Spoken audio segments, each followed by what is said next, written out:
What's good, everybody? Welcome to the I'm Just Saying podcast with your boy, Mr. High. And Buck. Hello. Thank you so much for tuning in. We appreciate you listening to... Shut up, Buck. It's time to start the show. You're killing my high. I gotta go. I'm trying to thank the fans over here. I'm almost done. Senor. What's good, everybody? Welcome to the I'm Just Saying podcast with your boy. Hi, Buck.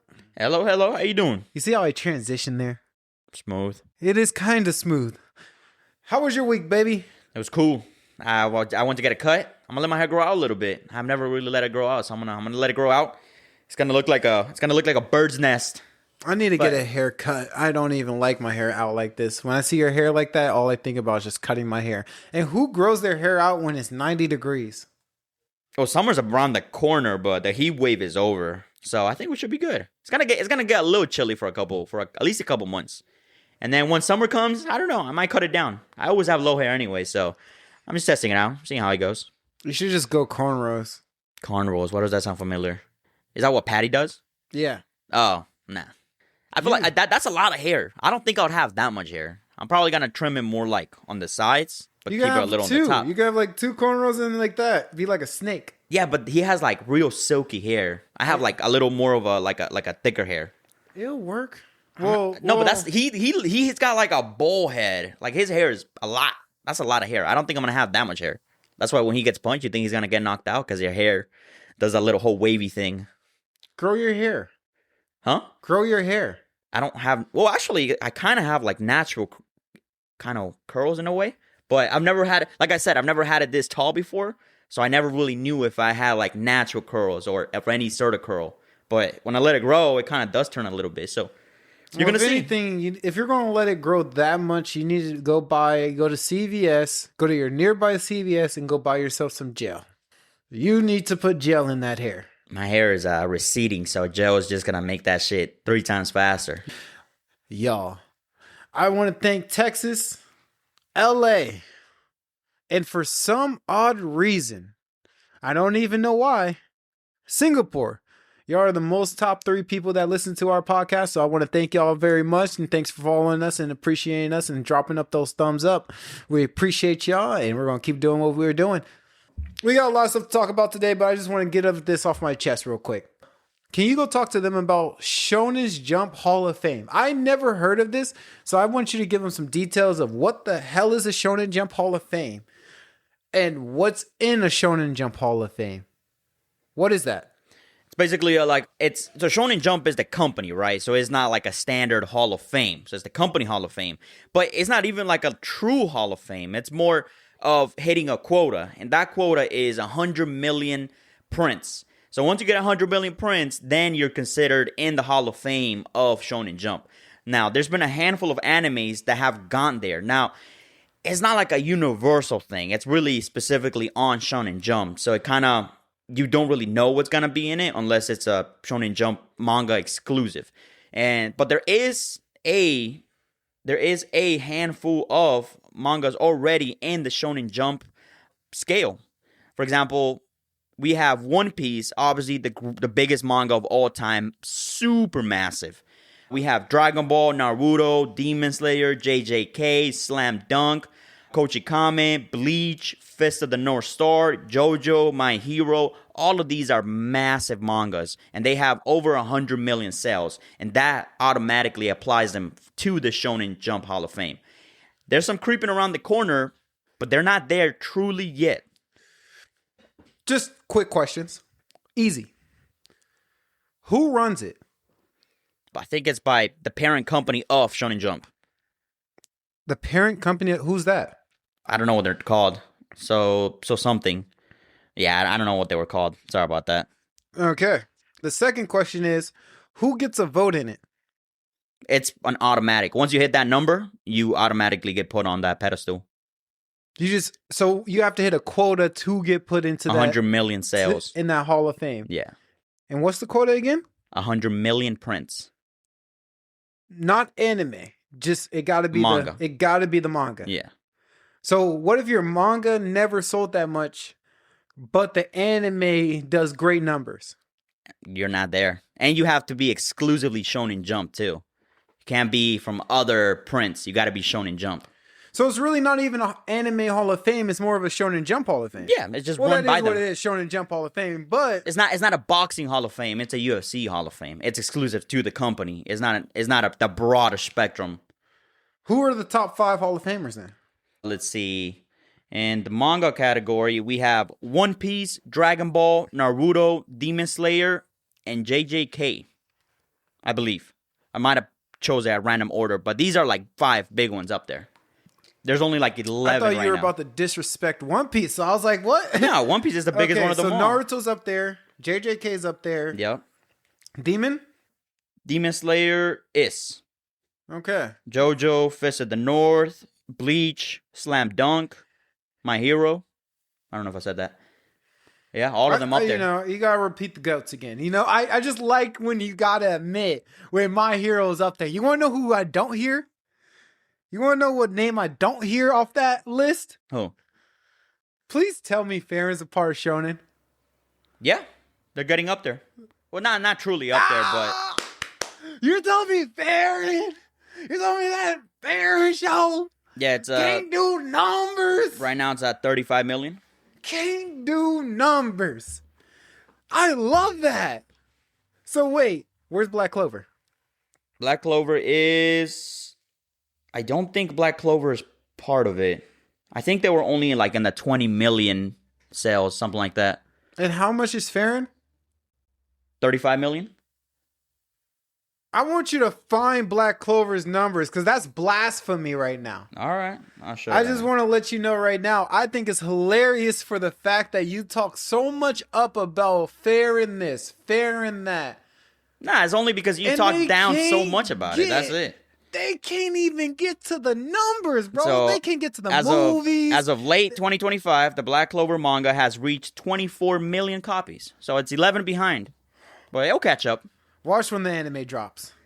Yeah, Watch that's what when the everybody's anime waiting drops, for. bro. Watch when we get that new gen of animators get to pick up the Black Clover book. Right now, they just see a white kid with white hair with a big ass sword, and they're like, I don't know what this is.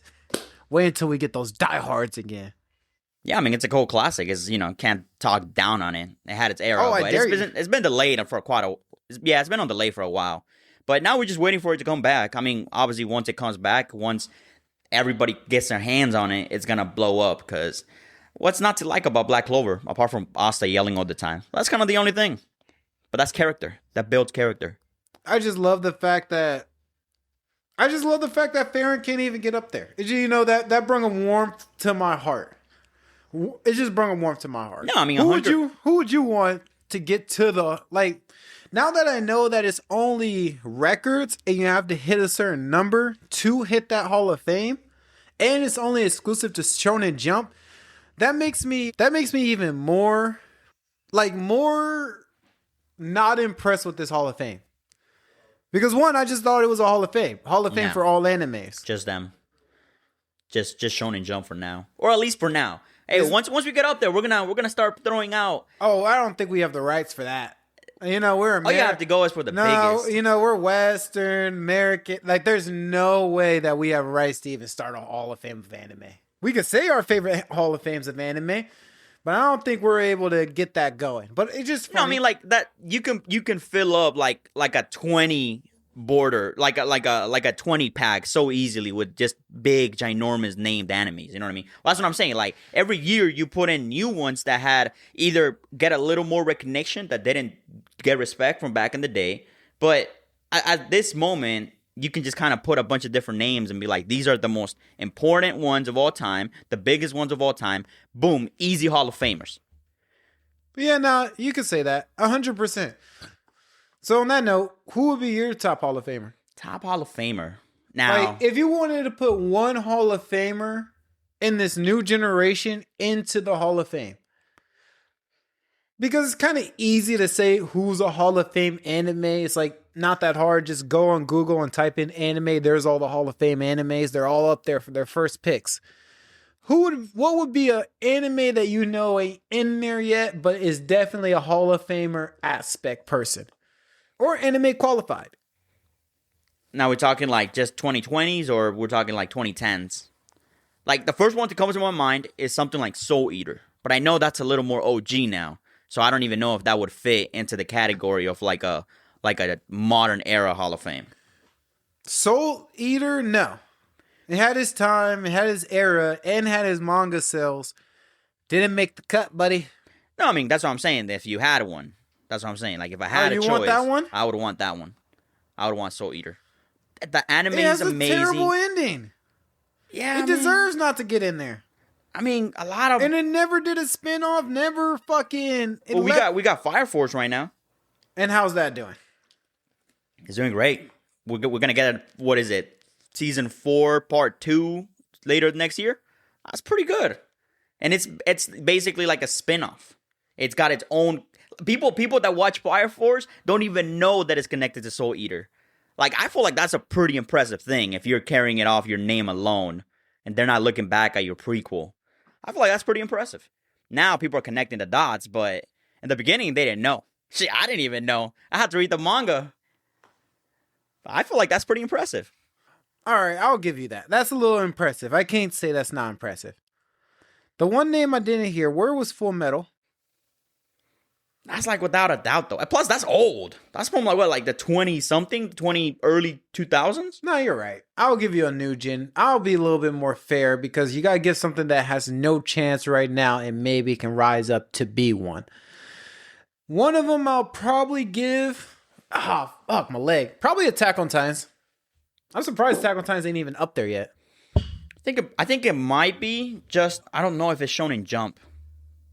Like manga wise, I think it is though. I think. What do you mean? Because when I was searching it up, it said it had like 120 million copies, but it didn't show up on the list. So I was kind of thrown off. And it was telling me other names when I was searching it up. I discovered other names, but they're not. You know what I mean? Like they're not Shonen Jump, which is why it really puts that type of Hall of Fame category in a small box, small ass box. Because it's like, bro, I can't expand.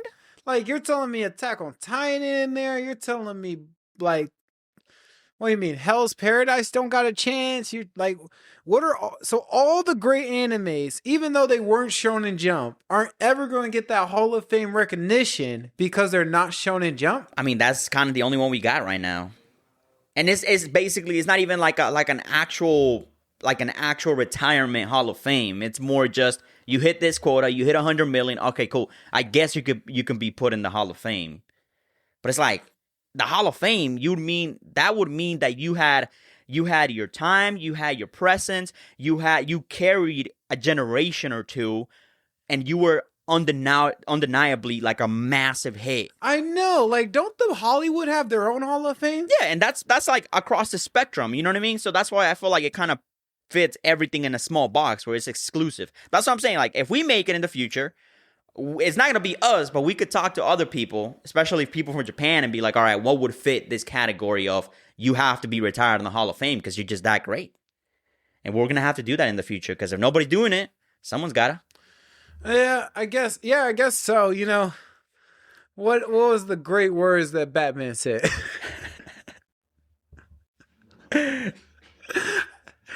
If no one can do it, I guess it gotta be me.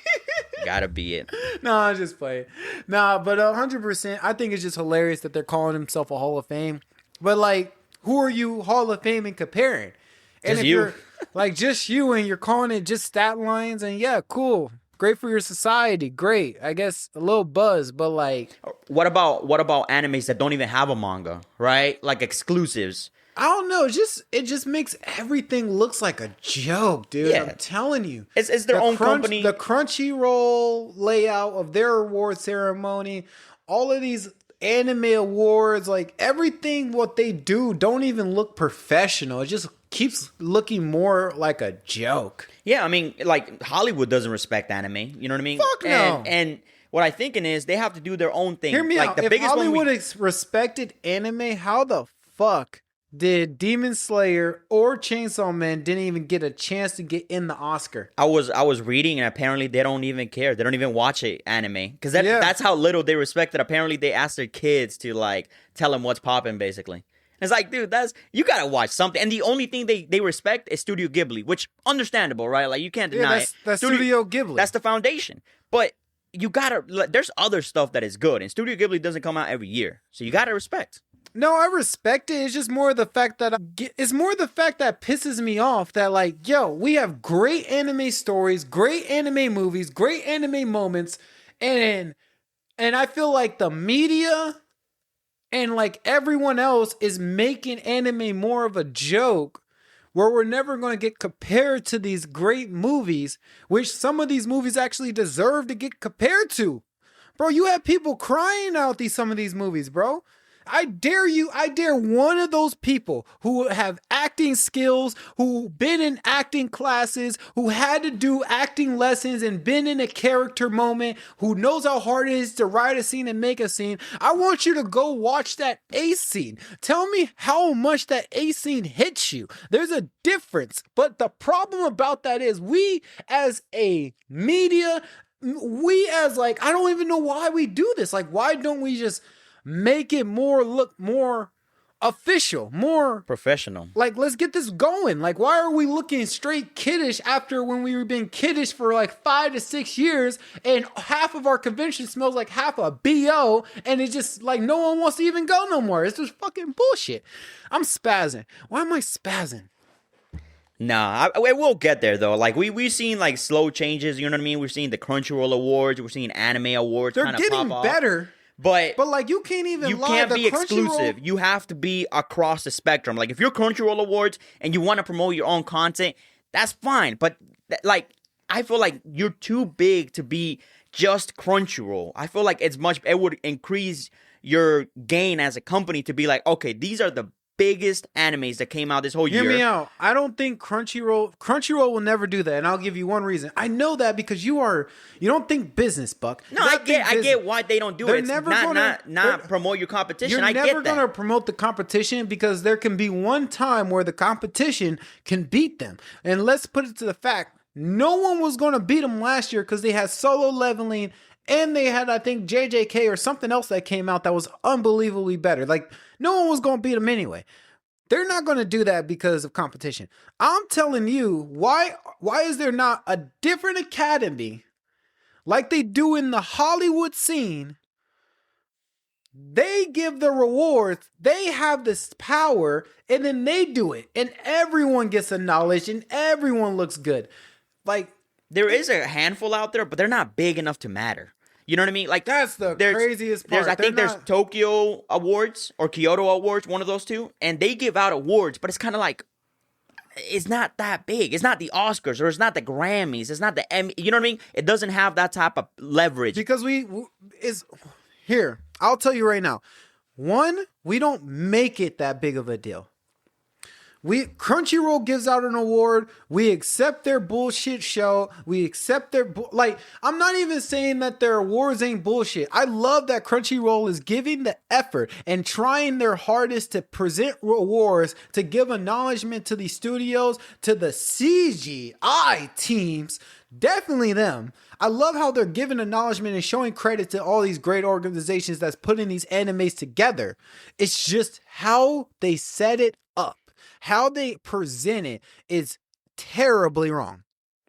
Terribly wrong. They're keeping it in-house. They're not really going outside of house. It's not even you can keep it in-house. Because even if Crunchyroll kept it in-house and only the IPs that they have millions of IPs that a lot of people are already watching. There might be 5 or 10 that's out of Crunchyroll's role to be able to buy. That's like probably it. 5 or 10 where they're not going to be able to get into the Crunchyroll Awards. They have hundreds of animes that come out that everyone's been waiting for, and they just don't present them right. Like, let's put it this way.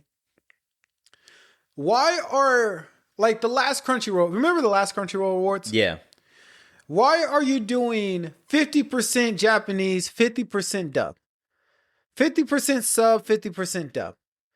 Like, I understand that the original is in sub and is in Japanese. I will 100% be okay if you did the whole thing in Japanese and you just had people fly out and do Japanese. Perform the show better. Realize that you're actually a show and an entertainment. Make sure that the audience are entertained enough to watch the performance and have a good time watching it. Bro, when you were watching, you can tell that the dubbers, the people that were doing the dub, did not care. Yeah, it was. The people that was were doing pretty- the dub in Spanish did not care. It was None of rough. them cared. It was horrible.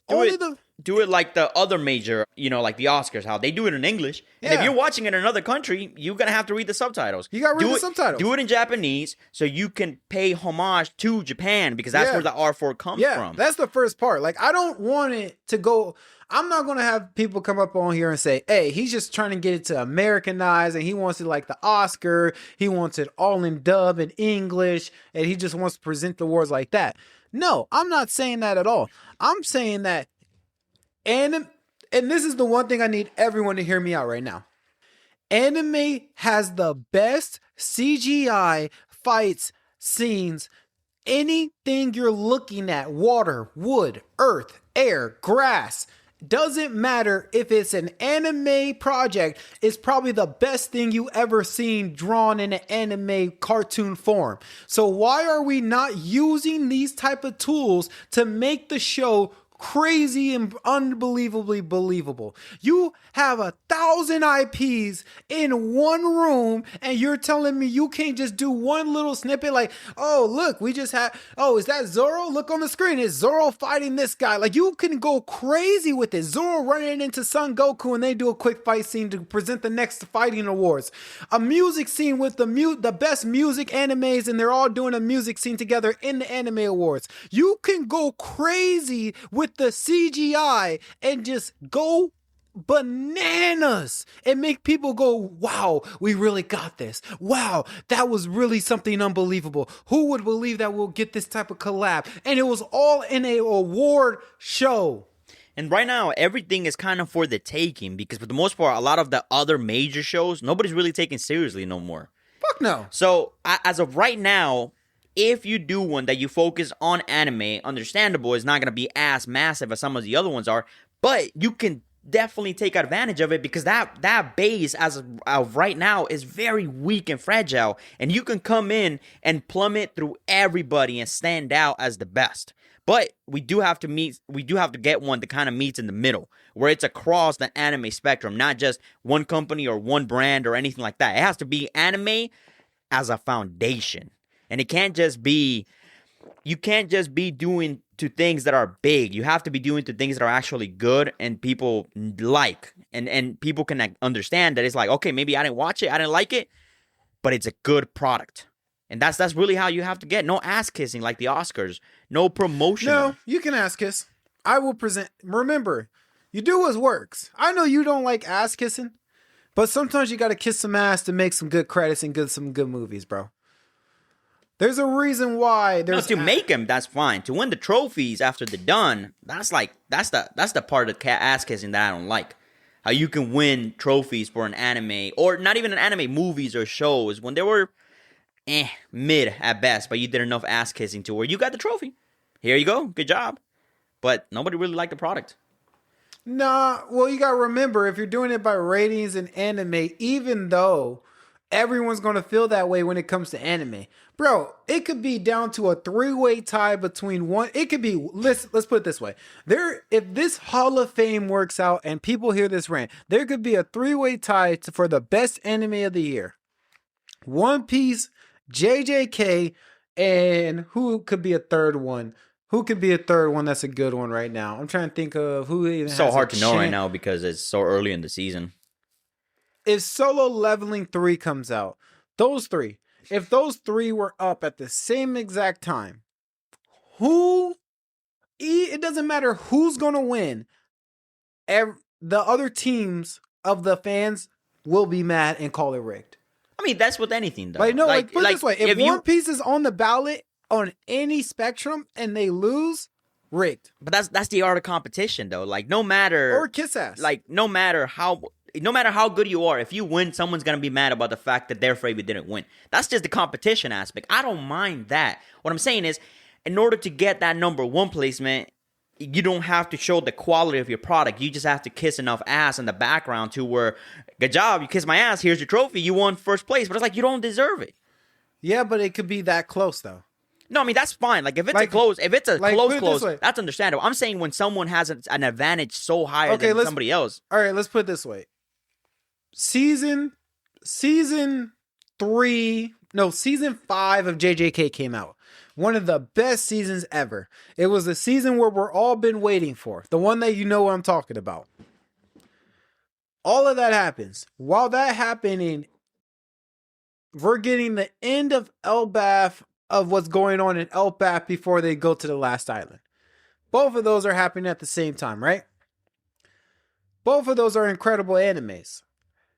JJK wins. Yeah. Do you not think that they're going to say the exact same things that you're saying? Like, no matter what, these are anime fans. They can't take an L. You're acting like I can take it. Like, you're acting like I'm just putting in a possibility because I know it won't happen. But if One Piece loses to JJK or any other anime in some bullshit way, I'm crashing out. I'm kicking you in the balls. I'm going to lose my shit. I understand that. What I'm saying is, when you know it's so rigged, they can't even hide it. Because everything is rigged. Like, I feel like we can all admit that everything in this show business is rigged. But what I'm saying is, when it's so rigged that you can't even be like, you can't even deny it. It's just so in your face. Now, what in anime you think that could be? I mean, I just feel like, for example, Solo Leveling, that was such a stupid win. Like, it makes sense because it was had fresh. No one to fight. Yeah, I mean, you had Freyrin, but even then, you basically bought it. But there was nobody else. There was nobody else. No one to fight. Yeah, no, and you only won because you were super hyped up, and the numbers beat the quality of the product. You know what I mean? That brings me to something about Solo Leveling. Is Solo Leveling a bad anime? And I'm not saying like a bad anime in a sense like this is a terrible anime. I don't get why it's getting another season. In like pacing and character development wise, the fighting is A tier. No one's going to argue about Solo Leveling's fighting. But I feel like the quality of them bringing up characters are terrible. It's more, it has rewatchability, but only when you shut off your brain and don't try to dig deeper into the lore or the world building. Just shut off your brain, watch the flashy fights, move on. Because you're really not going to remember background characters, side characters. The coolest characters, apart from the main character himself, is literally his summons. Like, that's really the coolest character. There's really nobody else. That's the type of anime you shut off your brain, you watch it, you're happy with the fights, and then you move on. And then you turn on the next thing. It just has quality fights, but apart from that, the world building is weak. And they cut off so much stuff that you're like, I literally care about nobody. Not even the main character, almost. So that brings me to the point. Is it a bad anime? Because, like, when you really think about it, is Farron your favorite character? Yes. Good. I don't like Farron. I just think her existence is such an interesting concept. But is the side characters enough for you to love them more or love them as much? They're really cool, and I feel like you can kind of juggle between all three of them. You know what I mean? Like, there's a reason why you like one over the other. Okay, let's put it this way: if both of them died and the show just kept going on with Farron, would you be sad or would you keep watching because you don't care? I would be sad, but I will keep watching because I do care. Because that's kind of it's a hard fight because that's basically the emphasis of the show. Like, I get what you're trying to say. What I'm trying to tell you is that's basically what the show's about, right? It's immortality. It's about living with yourself and living for other people. That's the context of the show. But you can literally choose. It's just like, would you care about what is Solo Leveling setting a bad example for anime moving forward? Because are we going to care about side characters as much if people just care about the main character and fighting and great CGI? Like, would we just move on from side characters just being them like, yeah, you don't mean shit? We wouldn't get a Vegeta. We wouldn't get a Piccolo. We wouldn't get a Bakugo, Sasuke, Rock Lee, Gaara, Kakashi, Jiraiya. I will keep going on. Frieza, god fucking damn it. No, I think Solo's just, it fits in a very weird spot where it just kind of, it's just, itself is one anime that you don't care anybody. Even low quality, not even low quality, but even other animes that have one season, sometimes you care more about the side characters because they're cooler or funnier or whatever, right? Solo Leveling fits in a weird spot where the animation was good and it lived up to the hype. It might have actually surpassed the hype a little bit, but the story's paper thin, the characters are paper thin, The lore, the deepness of the world, all flat surface. But the main character's cool. His shadows are cool. But that's really all you care about. Even when I was reading the manga, I didn't really care about a lot of background people. So the point is that we're never going to care about any of the side characters in this show. Not in this So one. it's pretty much F all side characters in this show. Practically. That's really all you're getting for now. Unless they decide to expand more in the later seasons. But seeing the way season 2, the amount of numbers they did, they might keep that formula going to get those numbers back. I just think it sets a bad example for anime But it's just moving forward. Even slob animes have better background characters than Solo Leveling. Like, I'm trying to think of one character. Well, the tiger dude. The tiger dude was great. Yeah, he's cool. The girl from the castle, the demon girl from the castle, she was only for like one episode, but I promise you, I didn't even understand why she was there until we were leaving. Then when we were leaving, I was like, oh, so she's not coming with us. This was just a whole side mission shit. yeah. It's all flashbacks. I hate this. I hate this, bro. It's a good anime. It's not a bad anime, but I'm going to tell you right now, it's not a great anime. No. It's a fun watch. I will give it that. No, it's a fun ass watch. But like it's a paper thin anime. Like JJK. All Solo Leveling can give you is cool edits. Like that's really much. That's really all you're getting out of it. It doesn't have 100th the deepness that something like. It doesn't even have any historical characters that you care about. JJK has more, and really we don't even know anything about the old eras. I know, that's what I'm saying. No, that's what I'm telling you. Like that's basically the lore is very paper thin. It's a power fantasy. I know you've been waiting for this anime for a long time because I know you even tried to make me read it. What was that other anime you tried to make me read back in the day? Oh, it was called Legend of the Northern Blade. Is it about one character? It's about the main character, but there's a lot of side characters you care about. So see, that's what I'm saying. Yeah. Like those, like I don't know. No. This one, the only reason I try to get you to read this one is because it was so hype. And people really knew about it before it even was being promoted as an anime. It was getting a lot of hype back in the day. It was massive. Probably the biggest manga before the new generation came up and about. And it's cool when you're reading the manga, you're kind of like, damn, these fight sequences are so dope. And the anime did that, but the world building is very basic. It's probably like a one-time read, 2 times if you want to visit the fight scenes. But that's about it. That's a terrible anime, bro. I'm going to just say a terrible anime, but I guess it's good enough to watch. Yeah, that's really all I could give it. I was waiting for it, but that's really all I could give Solo Leveling. It's a good time watch. I think that's so whatever. I don't know. It just bugs me, bro. Bugs the hell out of me. But bro, like this is such a rare. It was never supposed to be big, anyways. You know what I mean? We get slop anime nowadays. All these reincarnated animes that have deeper background characters than this guy's face. It's a rare breed. I don't think we're ever gonna get an anime like this again. God damn it. All right, bro. We're heading into April right now. I'm just telling you right now.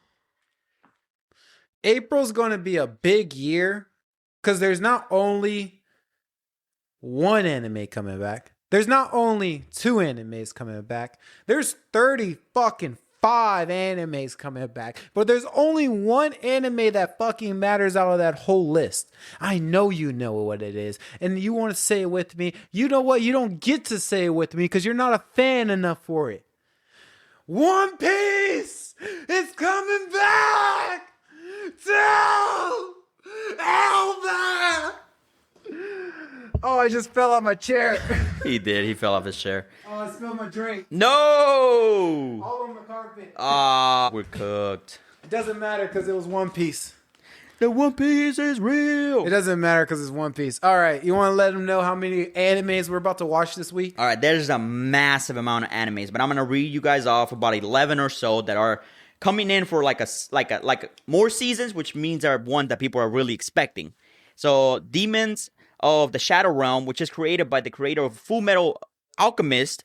This is their second one. So this one is getting an anime. ReZero Season 4. Reincarnated as a Slime Season 4. We're getting 60 episodes, which is crazy. Dr. Stone Season 4. Welcome to Demon School Season 4. Wisteria Season 2. Reborn as a Vending Machine, which for whatever damn reason, people care enough to where it's coming back for a 3rd season. Rent a Girlfriend Season 5, The One Piece is Real Season 2, which is so weird to say, Dorohedoro Season 2, The Beginning After the End Season 2, which should be very interesting seeing how the first season went. And that's about the biggest names I can think of. Everything else was mostly an original that I have never heard about, but should be a good season. We're jumping in. Did you even name 35 right there? No, that was only like 11. There's so many, dude. All the other ones I don't even know. I never even heard about them. There's a massive amount of them. These are all the important-ish ones. Well, we only love the hype, but it's just the problem about that is like, do I care enough about these animes to watch them? There's gonna be like a solid 4 of them that I feel like are gonna be at least watchable. Dr. Stone, One Piece. I feel like One Piece, Slime, and the new one, Demons of the Shadow Realm. Those 4 are definitely the ones I'm kind of most excited for to come back. All right, bro. You know how I'm excited I am when it comes to One Piece. One Piece is one of my greatest. I think it is the greatest anime that has ever been told. So that leads me to my next question. Who's taking over JJK's spot as top anime of the year? Because right now, JJK owns that. Owns it. Yeah, I feel like owns it. It's going to be so hard to even try to put One Piece in that category because it's so big. Season 2. That's what I'm saying. Like, it's so massive that whatever you really bring to the table is not going to be enough, I think. So I think they're going to give it to a smaller size anime, most likely JJK, but I don't really think they're going to give it to One Piece, to be honest. Unless, because if they do give it to One Piece, then we're hitting on this category where weight outweighs quality. Not saying One Piece is not good quality. Wait. This guy's going to take it wrong, and this is going to be a whole nother thing. There's no way that you just said that JJK's quality is better than One Piece's quality? What I'm saying is, are you disrespecting Oda's skills, especially that he's coming on season 2? He never took a break. He had 1 week to keep upgrading his anime, and he kept it bar for bar, word for word for generations. And you're telling me now that he gets a little break and he's about to come in beaming and come in scheming? He ain't gonna handle with the CGI? Is that what we doing? What I'm saying is, One Piece is a 25, almost 30-year-old historical anime. It's the biggest anime of all time. It's the biggest manga of all time. It has the most sales of all time. It's all across the spectrum. They're not going to give it to something like that because it would be unfair. Because then from every year forth now until One Piece ends, it will win every single year. There will be nobody to compete for it. If the fans get a vote, One Piece will clear everything out without a doubt. Now, I love One Piece, and I will tell you to your face that One Piece will clear everything in this schedule. They will not give it to One Piece. It's too big. It's too historical. It has too much weight in the industry for it to even get a chance. They will give it to another one like JJK, who's only about 5 or 6 years old, is only out of its 3rd season. It's fresh enough, even though it's massive. It's fresh enough to where if you give it to something like that, you're like, okay, that's earned because you're new, you're young. You're not the heavyweight fighting the babies. You're massive. You're world renowned. And you have live actions. You got remakes. You got movies. You're too big. You're too big. Are you wondering why I'm smiling? Because you got some opinion or not? I am about to cook you. Oh, God. You ready? All right. Too big, you say.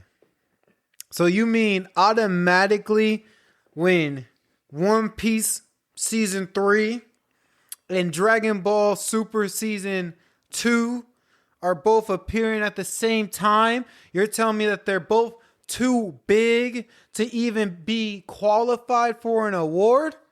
Are you telling me Naruto getting a remastered version of the old series, you're telling me those little snippets are going to be disqualified for an award because they're too big? Yeah. Blasphemy. It's the truth. It's They're not too the historic. truth. They're too historical. It's not. Bro, if you bring in something like Naruto, Dragon Ball even better because it's so much older. You will bring in 4 generations of fans Okay, who then will they vote, who will vote Then on they it. win. But then it doesn't. Then they win. You wouldn't give anything that's quality new or new that has a little bit of quality a chance. You would just give it to the big guys. Then that's how you make industry. There's no point of going at this back and forth of the quality of the people of the big guys. It's a part of can you beat me? This is how anime was raised. Can you beat me? Can you beat me in the numbers? Can you beat me in the challenge? Can you beat me in the squabble? There's a reason why the big 3 are so historical. Because when Goku and Sailor Moon was holding everybody by a fucking chokehold throat, they were the only ones saying, we can beat you. So don't give me this shit that JJK, Demon Slayer, Chainsaw Man, all these guys making fucking noise records saying that they're the best, that they're the old motherfucking G of their generation, that they don't have a chance when the big dogs come out, when the big dogs come barking, that they have no chance that we can beat them? No way. Give me a chance. Get me in the arena. If you think you're that good, let me off the cage. But you're talking about a baby versus a giant. Like, that's why we have. JJK is no longer a baby. Yeah, Demon but it's no longer five, a baby. 5 years old, 6 years old, 10 years old. These other ones are almost 30 years old. We're talking about historical numbers. We're talking about historical fan bases. Fans that are anywhere between 40. We're not talking about fans that are like 15, 16 years old. No, those animes will bring in entire generations. I'm not saying that it doesn't deserve to win. What I'm saying, it's so big that if it did win, it would just be like, okay, here's your trophy. Good job, good job, good job. That's it. It wouldn't really matter too much. No, because now we're going by seasons. We're going by what's happening right now, 2026. There is a chance. If we're going in of a total of, was this better than this? Maybe, probably not. They will ever have a chance. We're just going by seasons. We're only going by years, buddy. We don't have to worry about all the years of all the laydown they had. We're talking about that season, that year. Do they have the best? And I promise you, everyone loves One Piece, but everyone loves JJK. Everyone loves Demon Slayer. Everyone loves Chainsaw Man. Everyone loves, except me, Farron. Beat him. Beat him. Goku and Dragon Ball Z was the top dog for years, but you cannot lie that Naruto, One Piece, and Bleach beat them in 1 year. 1 year, there was more talk about those animes than there were about Dragon Ball Z. The Big 3 was such a weird moment in time because that's a moment in time we will never, ever get back again. That's what I'm saying. You gotta fight for your rights. You're trying to make anime so easy to get an anime and so easy to be beloved that they don't have to fight to stay as an anime, to fight to have their end story be profitable, to fight to be relevant. No, look at One Punch Man, bro. Look at what they did to you. Look at what they gave you. Look at the slop that they provided for you. And you want to know what they gave to the Spice? You know what they gave to you after you said that this was dog water trash, after you protested that you said that this was not the CGI that we waited 3 years for? You know what they said to you? We're giving you a season 4. Same fucking studio. All garbage. But that's just part of the industry, though. Like, anime get thrown to the side. Like, it hurts. Don't get me wrong. I'm not telling you that I like it. It hurts, but it's just part of it. I don't know what fulfills this certain category where you're going to get elite animation every single time because there is animes that do numbers. Maybe they don't do massive numbers. Pass me my smoking advice and then you can keep going. I'm not going to lie. I'm going to get up, but let me tell you something right now, son.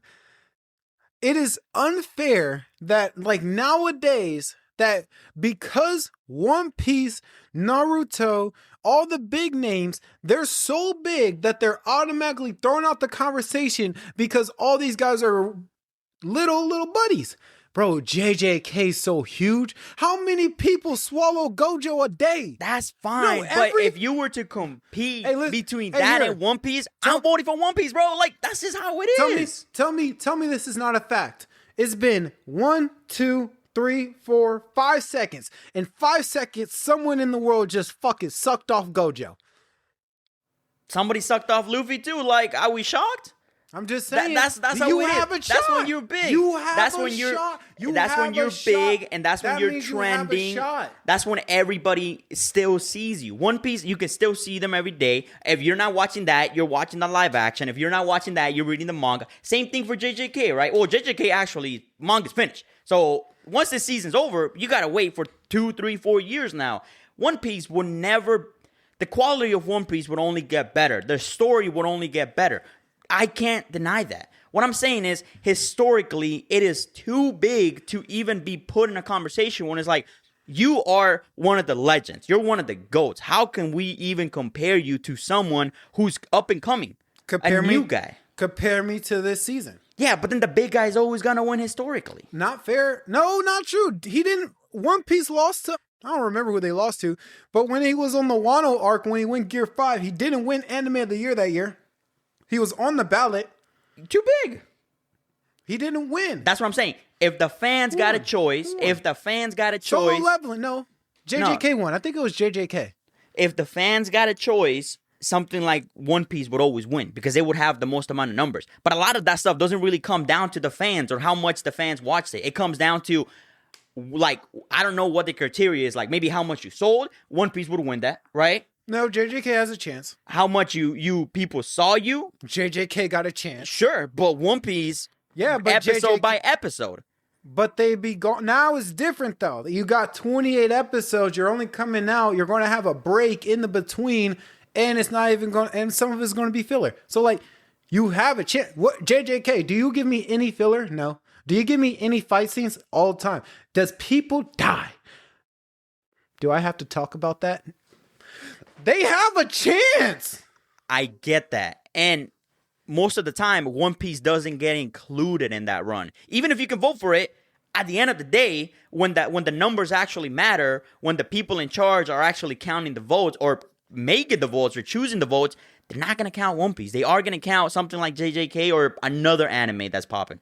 Something new, something fresh. At least not 30, 40 years old at this point. My only criteria is, if it came out this year, if there's a new episode, you deserve to be awarded for it. One Piece is one of the greatest animes of all time. But even I can say that some of those episodes ain't gonna beat JJK. Which is why we're getting seasonal now. So they can compete. But I feel like they'll probably still win. If they really get taken seriously as a competition, One Piece is winning. Like, hey, who else are you going to bring back the big three to compete with One Piece? No. Naruto's coming back with what? 4 episodes? After 10 years of them hyping us up? And Boruto. And Boruto's coming back. Like, that's going to be good. Like, it's just, Boruto's going to be great. I'm not saying that it won't win. I'm saying that if it did, it wouldn't be fair. That's my point. That's what I'm trying to get at. I think they're too historically important for them to get a chance to win. If you came out 10, 15 years ago, maybe. But no, you're almost 30 years old, bro. Do you think when it was Attack on Titan's final season, do you think they would have won? It was fairly new. I think it was like less than 10 years old. But I'm just saying, Attack on Titans, the last episode, the final season, when you remember all the hype, the part 1, part 2, part 3, part 4, part 5, part fucking 6, you remember all the hype. Do you think during that time, One Piece was able to beat that? I think so. That was... I don't think so. That was when? Like 2000 and... I don't know, probably 15, 16, 17, one around that 2015, 16? Around that time they ended. It was right, it was like... No, yeah. Didn't Attack on Titan only end like a couple years ago? No, it was a long time ago. Attack on Titan's been over. Been over for years. It's been over for years, dude. Feels like it was like only a couple years ago. I feel like COVID is when we were wrapping it up. Maybe. And then we're getting part 1, part 2, part 10. No, I think COVID is when we got the last couple episodes, like the part 10. Yeah, I gotta go back and check. Yeah, because I feel like it was only, I don't think it was 2016. But the whole point of that is, we know the build up, we know the hype up, and we know what happened, and we know what Aaron did. I'm telling you, as an anime fan, and if I had a vote, if there was a vote on my table, and they said One Piece or Attack on Titan that last season for #1 anime of the year, who do you think I'm going to pick? Probably One Piece. I'm going to Attack on Titans. Bro, that was sad. That last episode was it was sad and we lost. They will give One Piece a trophy. They will give him a trophy for in the last season. But I'm talking in the about last arc. Bro, we all know when it comes to these awards, there's only one reward that matters. In those years, I don't even remember who won in those years. I know it doesn't matter who won those years because that's not the point. But that would kind of add to like how good the competition was. They might have given it to Loki to a musical or something like that. It could be whatever. I don't see One Piece ever losing musicals. But what I'm talking about is when it comes down to it, One Piece, these big names can be beat if you fight hard enough. If you hit hard enough on your anime. Attack on Titans hit hard enough to people where that probably did get the final whatever. I don't remember, but we'll find out. We'll do some research, whatever, fact check me. But Attack on Titans was good enough to compete with One Piece, even though One Piece was a way bigger IP than him and way bigger than it could ever be. Like, even now that Attack on Titan is over and is done, it is just now getting the credit it deserves of how crazy that anime was.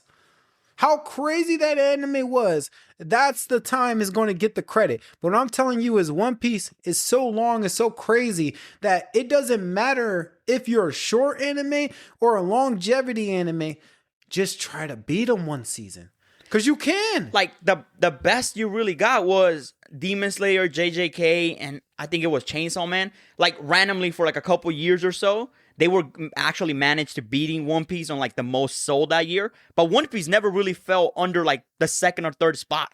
You know what I mean? Like, you could deep throne One Piece for like 1 year, 2 years if you get lucky. But it was always going to be there. It never fell below the top 5. No, you can never beat the champ. But you showed that you can bite him. That the champ is bleeding. Like, let's put it this way and then we're going to get off this topic. If you remember back in the day, Dragon Ball Z was the king.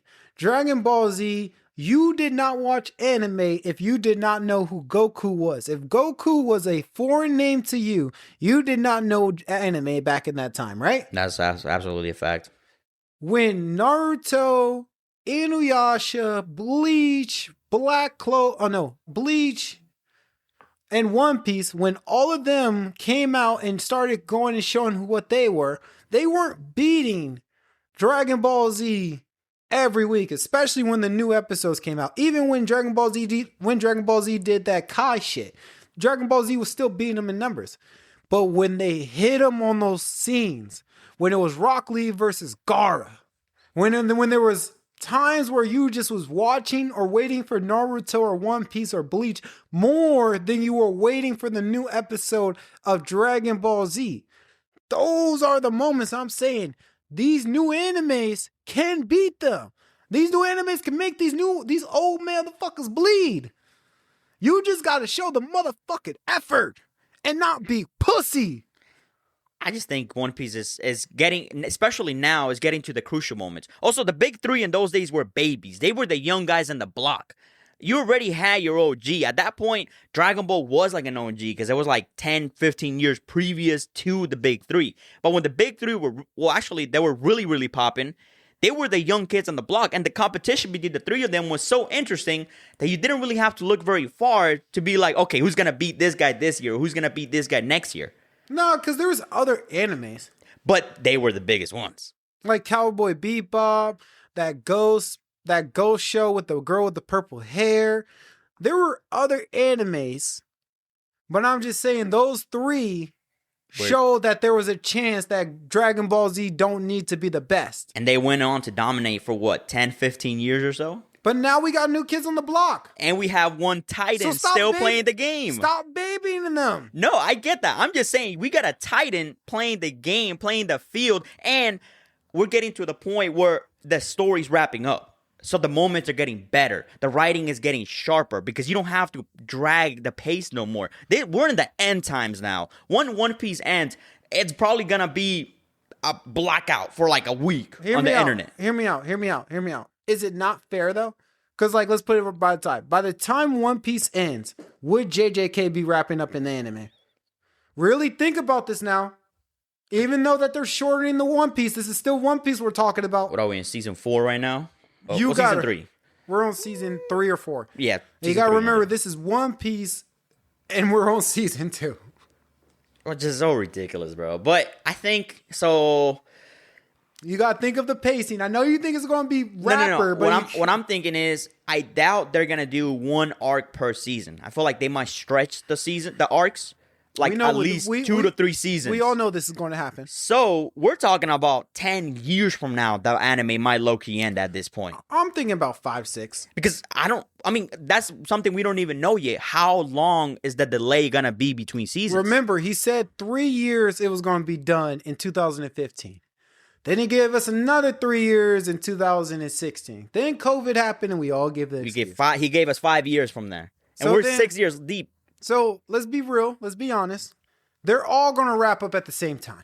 So even though that they're all coming to their very ends, do you not believe in Demon Slayer? Do you not believe in JJK? Do you not believe in Chainsaw Man? Do you not believe in these big animes that are been on the block, been showing their stuff, that they can beat One Piece with their season finales? No. Especially once God One Piece. damn. Once One Piece. God damn, you have no fucking love Because for these little guys. Not that I don't love them. I'm just not willing to ignore what weight something carries. By the time One Piece gets to its final season, if they decide to split that into 5 seasons, the last arc, they decide to split that into 5 seasons and make that last arc 15 years, we're all going to be there and we're all going to watch it. Like, that's just the matter of the fact. And One Piece, for every single season, if it's good enough and it actually makes the people in charge be like, okay, you did really good. It wasn't just like good. You did really, really good. You deserve the anime of the year. It might low-key win like 5-10 years in a row. That's just what One Piece carries. That's what you expect. You expect nothing but quality. And that's what you get. No, because when you say 5 or 10 years in a row, you're saying nothing will ever beat One Piece. You're telling me Dragon Ball Z wouldn't beat One Piece? And then you bring him back all heavyweights again. It doesn't matter. Yeah, but like, that's what I'm saying. That's what I'm saying. It doesn't matter. That's exactly what I'm saying. When they did the tournament arc, that blew up the internet for like the whole month that it was out. Every single day that an episode came out. That's an old heavyweight. We're talking across generations. You're telling me Gojo ain't gonna blow up the internet? It did. But no. You gotta look at my eyes right now and think like me right now. Do you think Gojo won't break the internet? Yes. So I'm telling you. But that's one moment. All you need is one. One Piece gives you 30. Fuck 30. You An just need episode one. sometimes. You just need one moment. One moment to shine. One moment to say you were here. One moment to say you were the big dog for 1 second. And all it takes is motherfucking one. And they've done that. One Piece has done it so many times you can't even count. I want to slap the shit out of you. But that brings me to the next question of only one. How the hell can there be another Harry Potter reboot? I thought now this is the real question to me. I thought there was one Harry Potter, which was a great film, great movie. I heard they're doing a reboot, which I'm very much actually excited for. The reason why I'm excited for is because they're going more in detail of Harry Potter, the movie. Like, there was so much stuff that we just glossed it over. We always go back to watch the movie to see that one scene, just to see it one time. There's just a lot of stuff that we can go and dive into the show and into the movie. So I'm really glad on that aspect of it. I watched the trailer. What the fuck was it? HBO. What? No. Other than Harry Potter, who honestly looks like a spitting image of our Harry Potter, but really young. Just because he has glasses. He looks really cool. He's got long hair and he's got glasses. You put that on any little white boy, you got Harry Potter right there. Well, let's see him grow up. Get the chubby little kid chubbiness off the face. If they're doing one season per arc, per book, per book, one season per book, we got 7 books, I think, 8 books. And then they're going to take a break. Let's say one book's 2 parts. Yeah. They're going to take a break of like about a year or so per season if we get lucky. Because we might do 2. Dude, we're gonna be finishing this series in like 16 years. That kid is gonna look like you're not even gonna care what the original Harry Potter looked like, because that's gonna be your Harry Potter now. He's gonna grow into Harry Potter. That's what I'm saying. I really want to hate on this, and the only reason why I want to hate on this is because I love the original Harry Potter. It's greatness. Like, I'm not even going to hit on the characters, hit on the acting. I already know what y'all doing with Professor Snape.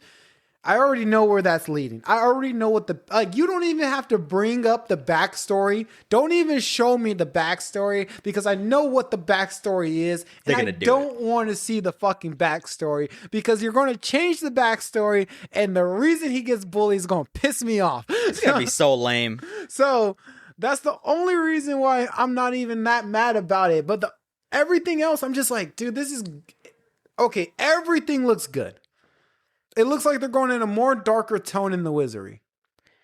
I mean, I'm giving it the benefit of the doubt because it is HBO, and I respect HBO. HBO is a company that gives us quality. Okay, it gives us The Sopranos, Game of Thrones, right? Like, they're willing to invest in a product if they believe in it. So I'm giving them the benefit of the doubt automatically because it's HBO. The only thing I don't like about it is the lighting, because it's dark. If you go back and you rewatch the old Harry Potter movies, everything is light. The story itself of Harry Potter is pretty damn dark. Except the dog scene. That would make sense because you were in a dungeon, basically. Or like a big old, it's sleeping, right? So it needs to be dark. And with the Deathly Hallows scene. That's because of the moonlight. And with Who Not Whom Name scene. That's because brother was some of these scenes gets pretty dark, bro. That's fine. Wait, and Dumbledore with the fucking water.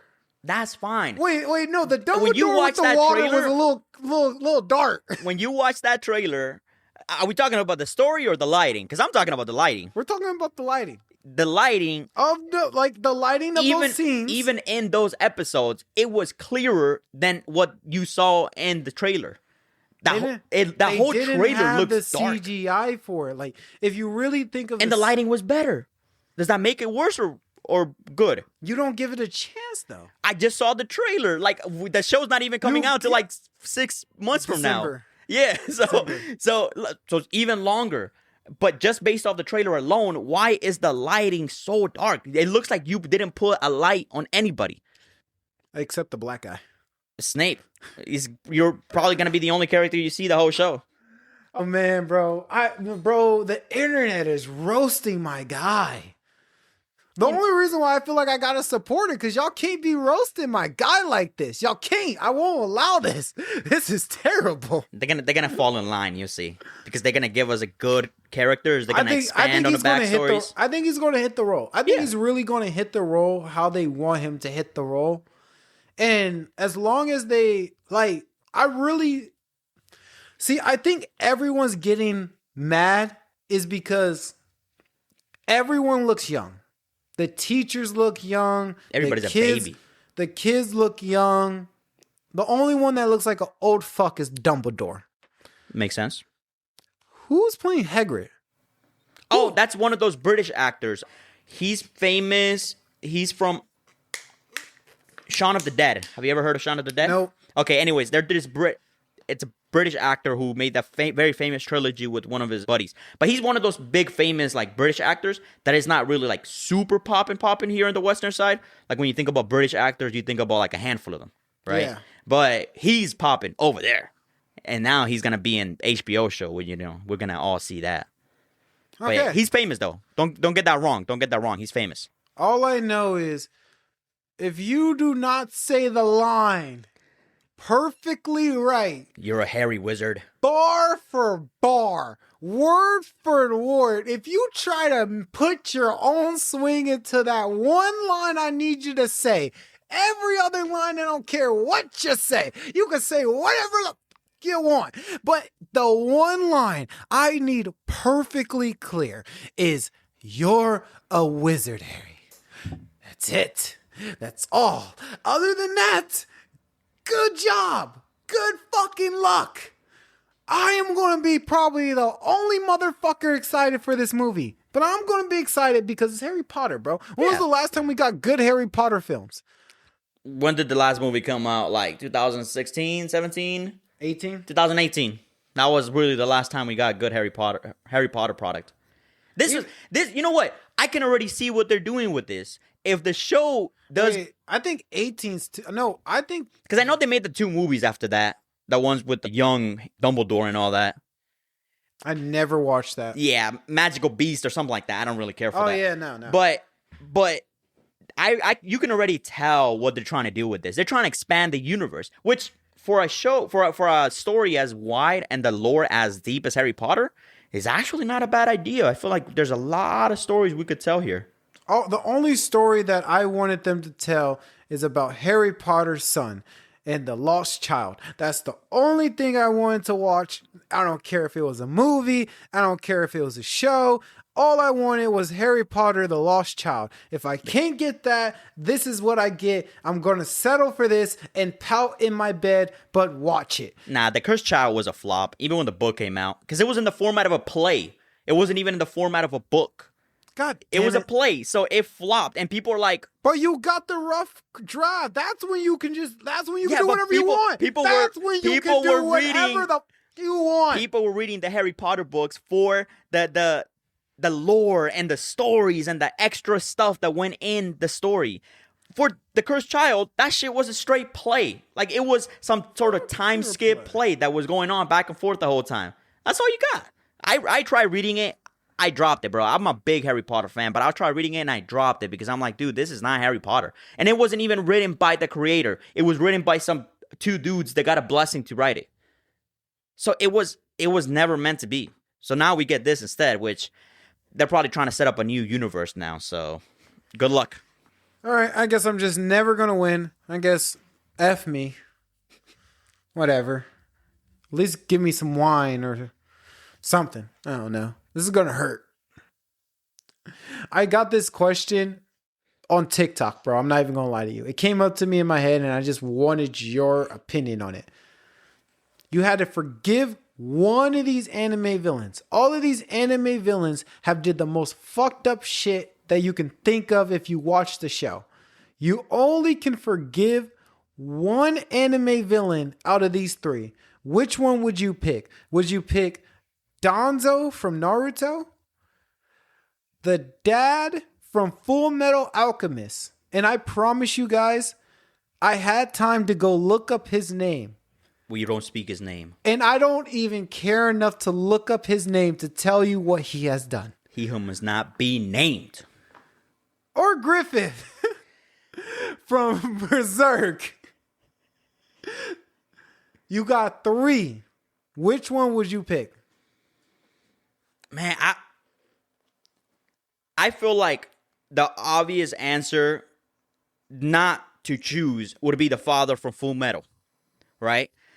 But To forgive? to forgive, that's the one. No, that's the one most people would say no. Like he's evil, pure evil incarnate. But Danzo over here was a bad man. Like Danzo was a bad man. He was literally the darkness behind the village. He was the one that was getting people get bodies, and he was the one that would turn kids into soldiers, and he was the one that would kidnap people and do all types of crazy crap on them. Danzo was bad, but he did it for a reason. He did it to protect the village. But Let me tell you, but Danzo did it to protect the village. Danzo made sure that people were safe. He did it in a fucked up way, in a way that we all understand why he's on this list. But if we had to consider Danzo's actions and what he did it for, the cause for what he did it for is way better, 10 times better, 20,000% better than his cause. Like, there's no reason. Nope. Next one. Why? But on Full Metal, that was only one person that got affected. For Danzo, we could be. The one thing that always pisses me off about the Narutoverse, it's kind of hard to know when you're talking about 10 people or you're talking about 100,000 people because the numbers are always so weird. But for all we know, Danzo could have killed 10,000 people in his whole journey of him being like, I want more power because I want to be the Hokage, but I want to be the Hokage so I can kill more people. Danzo was a bad man. Don't get that wrong. And that dude from Full Metal was not a good person. But if we talk about the amount of damage of who caused more, Danzo. Like, I would forgive that dude because although it breaks my heart and he did something unimaginable evil, Okay, but he did what affected one person. Maybe two if you think about it. Okay, let me tell you something right now, bruh. If Donzo didn't do what he did, would the Leaf Village be safe? Yeah, but he also made the Leaf as unstable as it was. He's the reason the Hokage, the It's okay if everything's unstable. All of your characters grew up alive except a couple of them. He basically pushed an entire genocide. I understand that part, but what the problem about this Versus one person? Yes. 2 people maybe? Yes. No, Yes. dude, no. Danzo was evil incarnate. Okay, let me put and he would take your eyeballs before you die so that he could put them in his little creepy arm. Let me explain this right now. What Donzo did, he was really bad, but Understatement. what he did was really, really bad. But the problem about your statement is that his causes is better to be forgiven than what he did. What Donzo did, he did it to protect his village and the people he loved and the society that he cherished. So he says. Even though he did it in a fucked up way and in his type of way is the craziest way you could have done it, he still did it for a cause for people to live and thrive. What this guy did... In the name of science, so he called it. Wait. For the name of fucked up science, and he was losing money. Let's put it this way. You could have still did your science, but you would have lost your money. So your money for your science was more important than the 2 people that you did it to. I'm just saying the cause for the action does not justify Donzo's forgiveness. Fine. But Danzo was the de facto Hokage. If the third wasn't the head of the village, he would have been the head of the village. He was an elder, right? So that means he had a lot more power. And he was basically the de facto Hokage, which means he had more power. What did this guy want? He wanted even more power. So he was willing to wipe out an entire clan of people. That's fine. To get that power. That's fine. No, like that is... You are so evil that you're so willing to hurt everybody. It wasn't hurting 1 or 2 people. No, he was willing to hurt everybody in the process and literally start a war that it is for this freaking loony over here to do a test.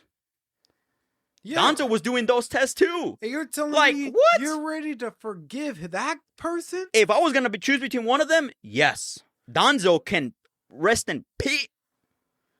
No. Yeah, dude. I'm talking about overall damage. Who created most amount of damage here? Danzo. And you can feel it through the whole story. Up until the end, you actually find out how much damage it really caused. Okay, that's fine. But let's talk about how much unnecessary damage you caused. A lot. And the unnecessary damage you caused is way more with that guy than it was with Danzo. Don't forget. There's a reason we have a Sasuke orphan. Don't forget. There's a reason why Sasuke is an orphan. Do not forget that. And there's a reason why there was multiple experiments. And how do you think those creatures were existing? How did you think they made it? How do you think they were always popping up out of nowhere? You're telling, like, I promise you, if he did it to his daughter... Danzo did it to people he didn't even know. Hundreds of people. Kids, but everybody. Those were ops. They were literally people from his own village. He wiped out one of the clans, one of the founding clans. Okay, so he's a bad op detector. What? He's a bad op detector. He still doesn't be able to forget. Listen, that is heartbreaking for Fullmetal Alchemist. It broke my heart the first time I watched it. It breaks my heart every time I watch it. You're going to just leave Griffin out? Griffin is pure evil incarnate. He might look like an angel, but that guy is Satan on 2 legs, all right?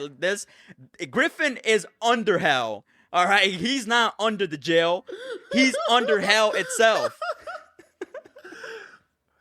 You're not even going to try to forgive him. No, Griffin is even worse, bro. Griffin is pure evil incarnate.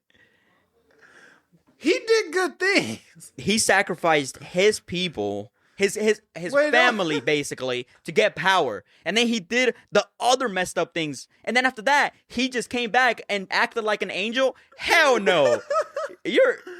No, never. But how many people did he help? We don't even know.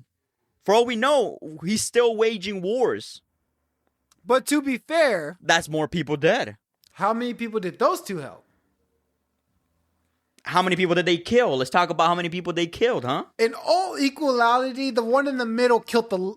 Actually, no. He didn't even kill anybody. No, but his experiments killed people and hurt families, so we're going to add that to his kill. It hurt his own family. No, I'm going to add it to the kill count, because before, she was the first one. His wife was the first one. Well, she was the second. There's a reason why she disappeared. She was the perfect one. There were multiple in the story. That's what I'm telling you. He made more. He didn't stop. Okay, fair point. So now you got to take to the counter that this is a regular world with kind of okay powers, but humans are regular humans living cold bullshit lives.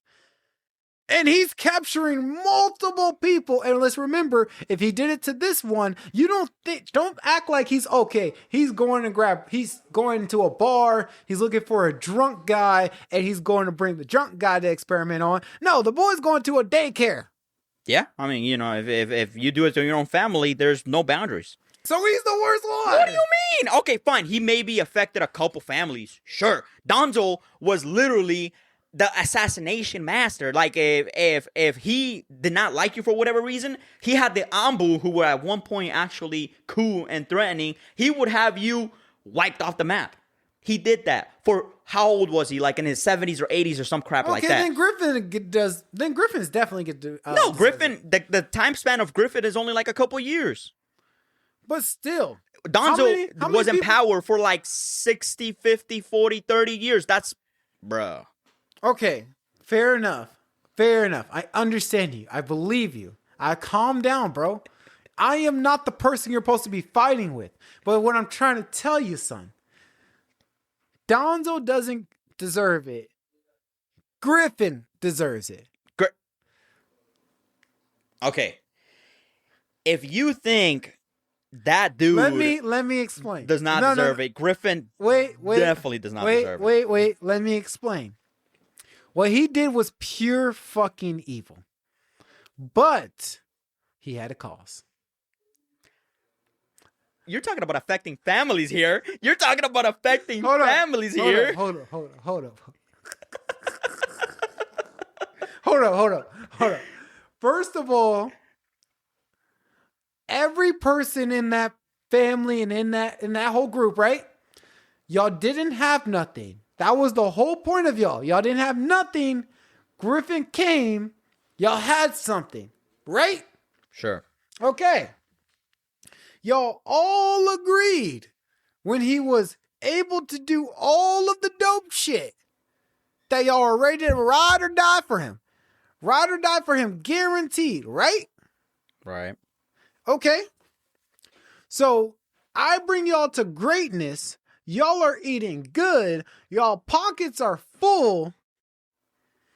I get one bad night. And Wait. I have one bad night with a beautiful princess, and I get chopped and maimed. As the rider dies, y'all definitely come and save me, right? Hey, the rider dies. I respect that. Real rider dies right there. The problem I have right now about this is I was nowhere near the strength that I could be. The looks were gone. The body was faded, right? Mm-hmm. The first thing y'all thought was to leave. The first discussion before I can even open my eyes and learn how to eat, before I can learn how to eat again without a tongue, was we should leave. They're getting hunted. You gotta go. Now this is my point. If you're a ride or die for me back then, and I'm able to get all my powers back, and I'm able to help future people like y'all, I feel like y'all got some shit to pay. But there's a reason you're I outside. think that deserves to be forgiven. There's a reason you're outside.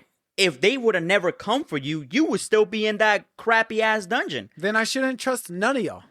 You're the one that made the mistake. They never led you to make that mistake. You decided to do that, and it turns out that the collapse of your own actions led to you getting down there. Now, it's not like they didn't try to rescue him. They did. They spent a long time trying to rescue him, and they finally managed to do it. But guess what? It was too late. It was far too late. Now, and he was already gone. Now, when you know that, and all you did, and you're just looking around, everybody else ready to leave you, and someone tells you, you can have power, but you have to sacrifice your crew. So the rescue means nothing? No. The fact that people died coming to get you means nothing? I appreciate that. That's why I want it quick. So you're willing to sacrifice everybody you've ever known for your whole life. I'm telling you, all the... To get a little bit of power. Not even a little bit, because you got a lot of power. But you're willing to sacrifice them to get power? I'm telling you right now that everyone on this list has did horrible shit. Sure. But the problem about this is, Danzo, no one deserved what he did to Danzo. What Danzo did to people. The guy in Full Metal, no one deserved what he did, especially what happened to the two. Everyone that, So everyone that, So we're talking about a small army getting sacrificed to dark gods, and Danzo, who probably sacrificed those same people to dark gods, versus two people. One group said you're ride or die for me. I'm just saying, one group said that you're going to ride or die for me. The other one said, where are we going? Daddy, what's for dinner? Those are two different conversations. The conversation I had with Griffith is, hey, can you beat me with a sword? Then you're mine. I'm going to use you however I want. Facts or not facts? And then you lost. That was only one nigga. Hey, one person, fine, go away. And fine. that made you lose your mind, which led to you becoming what you became. That's fine, because after I lost that, I looked at all of y'all and I said, ride or die for me. Okay. They rode and got me back, and then they died for me. They did what they had to do. No, they didn't die for you. You sacrificed them for you. They didn't die for you. You sacrificed them. You literally gave their souls up so that you can rise. Okay, did random people get the mark? It was literally his whole army. Okay, so did anyone in the castle get the mark? Did a random citizen in the castle making dinner for their family? Just the people who actually came to rescue you. So you're telling me the people that ride or died for me had to go and die for me? Because you gave up their souls for you. Thank you for dying for me. That's not how it works. Thank you for completing the contract that you were given. That's not how it works. That's not how it works. That is so you're willing to forgive Griffin for sacrificing his family, basically. Yes. Which was not one or two people, by the way, which we could actually be talking about 20s to 30s to hundreds of people. Did they say ride or die?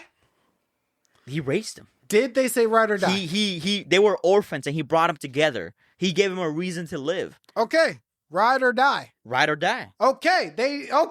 So you sacrificed them. That they didn't give you your permission. Okay, this is the part where you're losing me. Was I captured? Like, was I captured? Yeah, because of your actions. Okay. So people decided to give up their own. Okay, wait. So I was captured on my own actions and everybody thought they had me. They rode for me, right? They didn't ride for me in time though, but they got to me and they kept their ride word, right? Now I'm kind of in a pickle where I can't move and all my body limbs are messed up. And this demon's telling me I can be better than I was before and I get my face back. All I gotta do is have y'all die for me. Remember the die part? Remember the ride or die part? I need the die part now. No. You did the ride, I need the die. Yeah, no. I can forgive that. I can't. I can't forgive how it was done inside. But that's the whole story, though. No. That's all that matters. It doesn't matter what happened to them. It matters what he did. He gave them up. No. Because if we're doing that, then we gotta get really deep in it. But what I'm telling you is, we're talking about who can be forgiven more. If we're talking about who's the main character for Berserk? What's his name? Guts. If we're talking about Guts, yeah, he has no chance in this. Like, he would look at me and ready to slice my throat off just mentioning this part. But what I'm telling you, for the rest of the world, for the rest of society, no one cares what Griffith did, because what Griffith didn't fuck up the world yet. He only sacrificed the ride or dies. And guess who survived? The guy who was stronger than me. Go figure. You see? I guess I keep my promises. You could forgive me. I kept my promises. No. If you could beat me, you can leave the ride or die pack. You beat me, you left the ride or die pack, and now you're the only one living. Like, it's good. Yeah, because you came back for me, and you're the only one that managed to survive my sacrifice. Because you were going to be a sacrifice too, but you were strong enough to survive that. That's why I need you to beat me, son. What? Ride or die. I'm choosing that rat bastard anyways, because I feel like even though what he did was disastrous and monstrous, he caused the least amount of damage. Psychological damage, 100%. But world damage, not at all. Not at all. Okay. I'm giving it to Griffin. Because I'm going to tell you right now. That's crazy. Danzo. I told you we weren't going to be on the same path. I knew we weren't. I knew we weren't going to pick the same person. But what I told you right now was that there was no way I could forgive Danzo, because what you did, Danzo, like, no one agreed to it. Like, even the Anbu Blackout people that were working for you did not agree to what you were doing. The people who eyes you took and put it in your arm, they didn't agree for what you were doing. They didn't even really know about you until the last minute, because you're all secret like.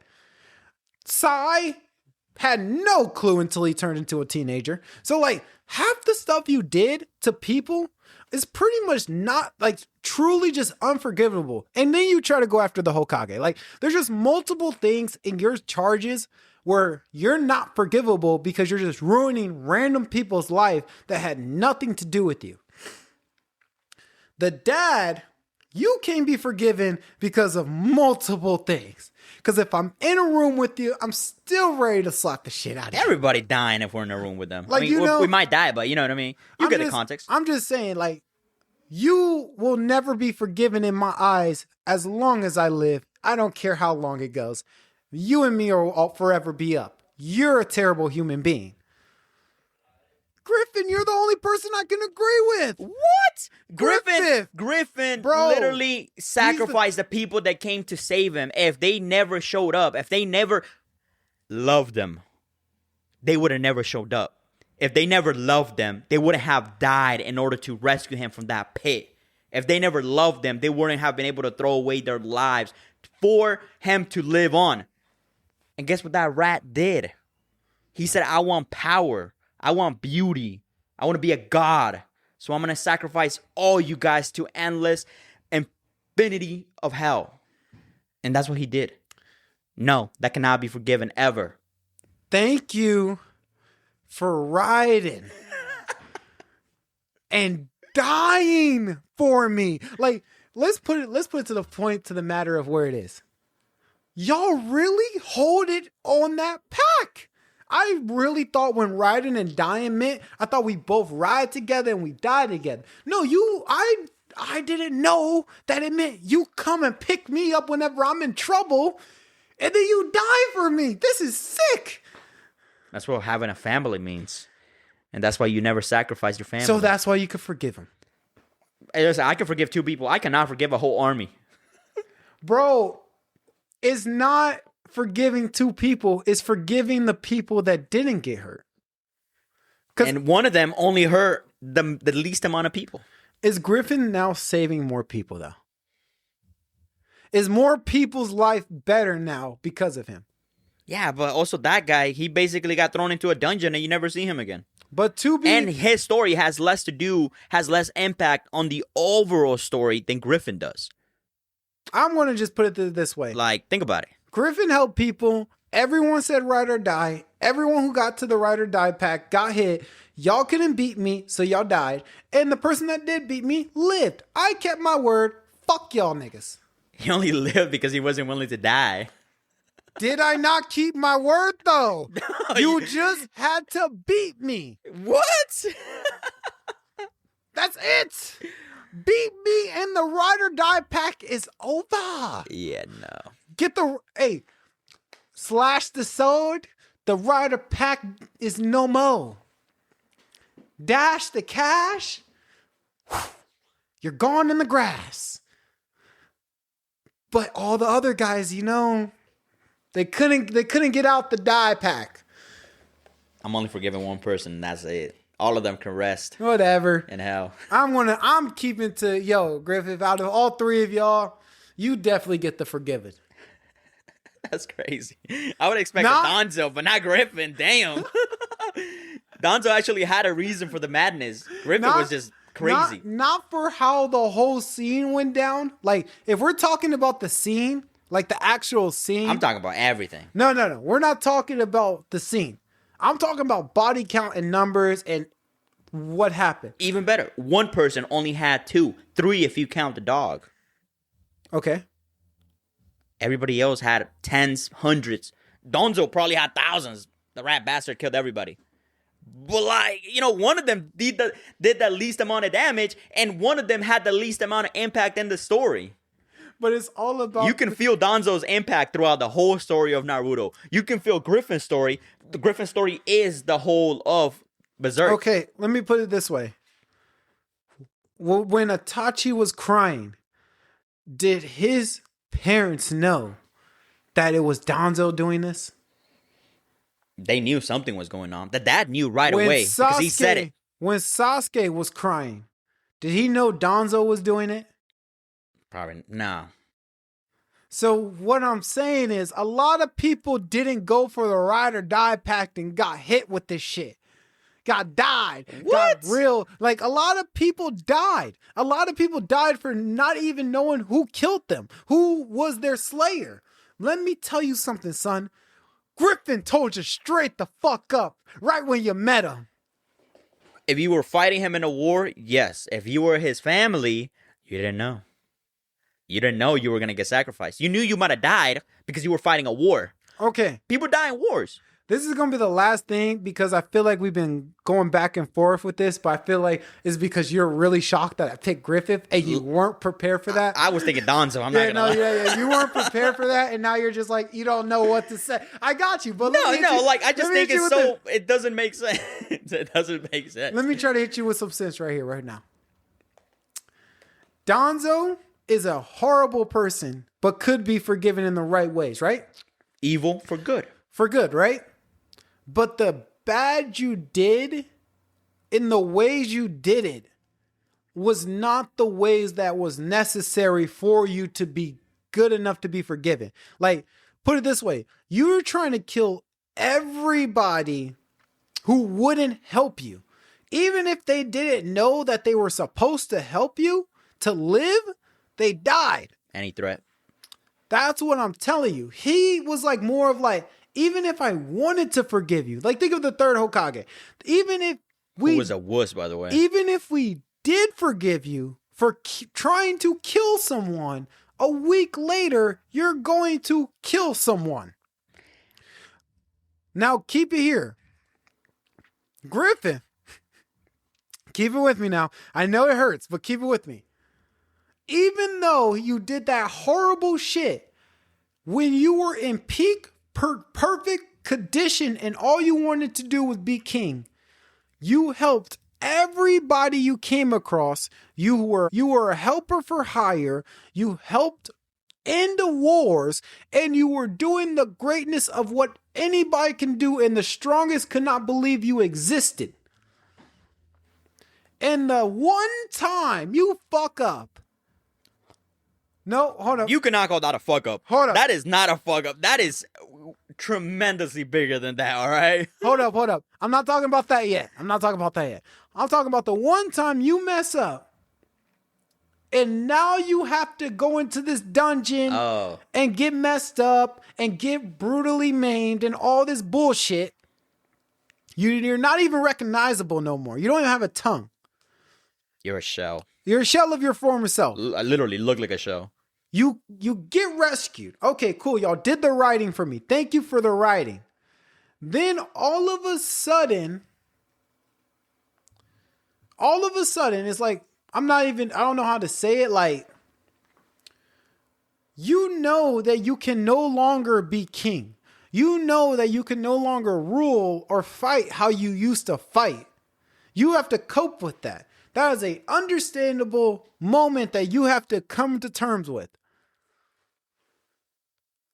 But someone tells you all you need to do to get your body back and become the person you were before, and before all the bullshit happened that made all these ride or dies, you just gotta sacrifice all your ride or dies. And he picked die. Die for me. Live for me and die for me. Die for me. All of the people that said ride or die, y'all rode for me. Now I need you to die for me. And I'm going to keep doing great things. It's not Sure. But you're never supposed to hurt the people that love you and trust you the most. For Danzo, I could even give Danzo kind of a pass. Not a pass, but I'll give you kind of the benefit of the doubt of giving you a pass just due to the fact that what you did kept not just the village at peace. It literally kept the whole world stable because Konoha is literally the peacemaker in the whole world. Like, the only times Konoha is in danger is kind of when the world is going crazy. So, the fact that you had to be the one that got your hands dirty, you had to be the ones that did all the evil crap because the third Hokage was a wuss. Griffin was ending wars with one battalion. He was a mercenary. He had to. That was his job. But I'm just saying. And Danzo kind of did it for the love of the game, low key. What was Griffin doing? Doing it for bucks? For money. For money and love of the game. You don't think Danzo was getting paid? You think he was? Yeah, but he was an elder. He had power. He could have retired at any moment. Let me tell you this. Who had more money? Griffith or Danzo? I'm pretty sure Danzo. He was an elder of the village. That's it's not I'm like saying. He was in war. He was an elder. And who wanted a crown? Griffith or Danzo? Danzo. He wanted to be a king. Practically. So let's put it this way. The man got money so he can feed the ride or die, so the ride or dies can be ride or dies. But Griffith, all he wanted was the crown. That's all he wanted. He will save and do all the heroic shit to get to be the king. Danzo was just doing fucked up shit just to do fucked up shit. And then he said, oh, I want the crown too. He Loki just did it for the safety of the village. If he hadn't done it, we would have had a civil war between the let it happen. The Uchihas and the Uzumakis or whatever we had down there. Like, that would have literally tore the village in two. Okay. Had he not done what he did, which is would have been a great fucking storyline. Well, we're not talking about storylines. We're talking about who could be forgiven. And I'm choosing that rat bastard right there because Danzo was pure evil. Griffin is a backstabber who should never be trusted again because he will stab you in the balls to get another power-up. As long as you don't say ride or die. Like, you could literally go and say hi to Griffith and walk away and nothing would happen to you. Just don't say ride or die. Well, now we know. We didn't know before. Oh, that's your fault. Don't say ride or die so quick. Hey, I bet the next time you say ride or die, you're going to really think about it. Yeah. No. Griffith, you're forgiven. Griffin, you're not forgiven. Hey, just don't say ride or die. You're good. Hey, I bet Guts won't say ride or die again. I bet he won't say it again. Nah, he's going for the throat now. Okay. What was I going to say? Oh. But the one thing I have noticed I want to apologize now. I apologize to Dune. I thought the first movie was unbelievably trash, that the second movie was going to be garbage as well. The second movie was phenomenal. I actually loved the second movie. I will completely apologize what I can tell you right now is that I am now a Dune fan and I cannot wait for part 3. But what made me more curious while I was watching it, I made more into TikTok and looking into it and looking in the backgrounds and getting more hyped into part 3. It reminds me a lot of Attack on Titans. It reminds me of like how Eren was at the beginning of Attack on Titans. What are the comparisons you think that people are doing with Attack on Titans and Dune? Well, one definitely inspired the other. Like, there's no doubt, right? But I think what AOT got right was just the fact that you kind of see the progress of this character, which has nothing but hope for the world. And he comes to the realization that the world got to go. Like, you know what I mean? The world got to go because it's me against you and I'm not leaving. But for Dune, it was one of those things where the realization came in, but it was so painful. It was such a painful action to take because you knew what the correct move was, but you were heartbroken because you knew that was the only way you survived. And at the end of the day, you could tell everything that was going to happen in the future, but you knew there was no other way.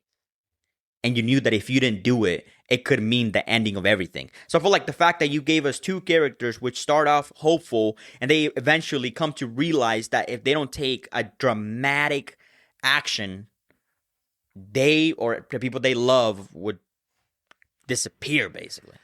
It was more of me like, when I was watching it, I was looking at it and I was like, damn, I like this dude. Number 2. Number 1's awful. Number 2. Not bad. Awful. Mm-hmm. Number 2 was so good when I was watching him and I was like, damn, I kind of like this dude. This dude's a good dude. And then it made me think of Eren. And then when I saw those little flashbacks when he was telling billions will die and shit, I was like, oh, he's going to go through an evil arc. Oh, well, he's going to do the Eren shit. So what makes me really think about who did it more right? Who's more in the right? Just like how we did the forgiveness, who's more in the right now? Is Eren more in the right? Or is the dude Betrayus from Dune, is he more in the right for their people? I think Dune. I feel like I'm going to give it to Paul Atreides just because I feel like for the way the future is going to go, you are going to have an option, right? You bend the knee or you lose your head. That's kind of the two options you get. And you can go with one of them. It's your choice. But with AOT, you had no choice. If you were in the way, you could bend the knee, you could pray. No, they had a choice. They chose wrong. They chose not to be born in the island. That's what they chose. No, they chose not to let the island rule the world. Who's going to let a little ass island rule everything? What happened after, man? That's what I'm saying, though. They didn't really have much of a choice. You're telling me that a couple people speak for everybody? Like a couple leaders speak for the whole entire world? Yes. What about the people that were like, okay, they chose that. I don't choose that. I give up. You're still getting stamped on. If you told your leaders to bend the knee when y'all had the chance, instead of getting into a crowd and getting all uppity and saying, we declare war, we wouldn't be at this. We gave you, this is the one thing I'll give Eren. Eren gave them multiple times, multiple chances, tried to change the future multiple times. This is why I'm giving it to Eren and Atreides. They both can see the future. So they both tried their hardest to save these dumbasses. All of them, both of them in both sides said no. But in Eren's case, the whole world said no. And he doesn't have a ship to take his people to bring them somewhere else. So he had to take them all out. Kind of gave up pretty quick though, no? Because I mean, you talk to what, like a couple countries and then you're like, all right, everybody gotta go. Versus Paul, who went world by world, and he gave them all a chance. Now, a lot of people had to die. Shit happens.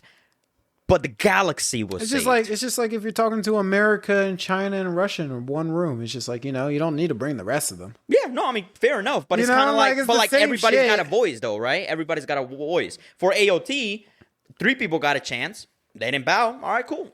Everybody going now. Hear me out. For I wish everybody got a the choice. world had a choice. Like in America, everyone got a voice. That's why we love America. Everyone got a voice. But everyone don't have a voice. Let's be honest with you. Everyone, like even us right now, like do you think we have a say of how our gas prices are about to be? No, absolutely not. So, just in like AOT, Yeah, but like they're at the kinda same time, fucked. yeah, but at the same time, he didn't give everybody a chance, right? Like he gave, like, how many countries did he really go to? 1, or was it like 2 or 3? Right? He went to the main country where all the main people go to ask them, what should we do? And all of them in a group said, we don't like them. Cool. So he gave the leaders a chance. Yes. But that was just the major leaders. What about the individual leaders? There could have been a lot of leaders who were probably not, the president or whatever the hell, that could have been like, no, like we're our own individual group. Yeah, we answered to them, but fuck it, we're going to throw them out and we're going to be with you. Nobody got that chance. For Dune, since we go planet to planet, every planet has different leaderships. It has different people in power. It has different religions. There's so many different types of people that could be like, yes, they're not willing to do it. I saw what happened to them. I'm willing to do it. For AOT, the major people said no, so everybody got to go. What do you mean? I kept 10% alive. That's because you were stopped. Like, you know what I mean? For Dune, yeah, you wiped out a couple planets, but we're talking about a million, hundreds of thousands of planets. Hear me out. I let that shit happen. That's what I'm saying. Like, But I'm just saying, I let it happen. Sure, but you kind of destroyed the world in the process. So all the destruction you left behind, nobody, they're not going to recover. Okay, so who's a bigger villain? Aaron. Without a doubt. Wait, what? Yeah, because in the context of the scale of what they did, Dune definitely did the most amount of damage. But for Dune, there's hundreds of thousands of worlds. For AOT, there's only one world. He wiped out 80% of it. That's how much damage he did to the only habitable place they had. For Dune, he left the majority of the galaxy intact. A couple people got knocked, but that's a price you can pay. Okay, but if we're talking about villain, the people on Earth was villains to these people for years. Years. Yeah, but who was actually the true villain all along? Not Aaron. Aaron saw everything. He saw everything. Just like Atreides, he had to be the villain so other people can become the hero. 20%? 10%. 10%. Even worse. Hey, we got to prove a point. That's nuts. That's nuts. So then who's the better hero out of the two? I would give it to Dune. Because at the end of the day, I feel like having a choice to live or die, you still have a choice. And that's better than not having a choice at all. But didn't Aaron give them multiple choices before he did his arc? Like, remember, Sure, but like, how many he people did sat you really... there how and many waited people, for the speech to happen before he did what he did. True. Before they declared war, he was ready to not do anything. They declared war first. He upped it on them. He won. Just didn't leave a lot of people alive. I mean, fair, right? But it's kind of like you had a problem Yeah. with the major people in power. If you take them out, you could do your own thing. But he didn't do that. Like, that's what Dune did. Dune took out the people he really had a problem with him because he could. Because we're talking on such a massive scale. Aaron decided to be like, I'm talking to 4 people. They're not bowing. Everybody's got to go. All of human existence got to go. Hear me out. He took out all the major powers in one night and then he left, right? Mm-hmm. Then after 3 months, their armies came to my block. I wonder why. Hold up. After declaring war, and I upped it on everyone who declared war on me, and then I went home to make y'all really think about it. 3 months later, y'all picked y'all new generals, y'all new leaders, and y'all still decided to up it on me and keep that war passion going. I want to put it where it is. Y'all kept that war passion going. When I come back, I took a deep breath. I said, you know what? We might not need to do this. Then all of a sudden, I look in the sky. There are your planes. I look at the sea. Those are your boats on my block, on my turf. Okay. Hey, remember when the population was at 100? Remember when the population was at 100%? Let's drop that shit down to 10. Did you get my point yet? But he did it because he knew it would lead to that. He didn't do it. It wasn't like a cause and effect. No, he led the whole action. He knew what that would cause. And in return, what he would cause. But did he try a better way? I mean, you killed out. You gotta remember, he tried every other way. Went to the future, went back to the past, tried to make a reverb. He even tried just disappearing and just try to run away from the fight. Everything he tried, no matter what, the enemies were gonna up it on my block. So if you were gonna up it on my block, if you thought you had the cojones to come and touch me and my loved ones and I wasn't gonna do nothing about it, 10%.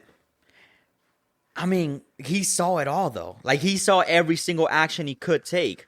And I wonder if that was the most drastic action. I feel like Paul Atreides is getting knocked off easy because you had a ship and you have a galaxy. Let's put you on one island and put you on one world. And how many people are you going to up it on to protect that one world? Okay. So in the universe of Dune, we're talking about quadrillions of people, right? So if he would have wiped out 90%, I think, right? 90% of the entire galaxy, we're talking about 900,000 planets. Okay. He only did like 5 planets and 61 billion people, which, sacrifice has to be made.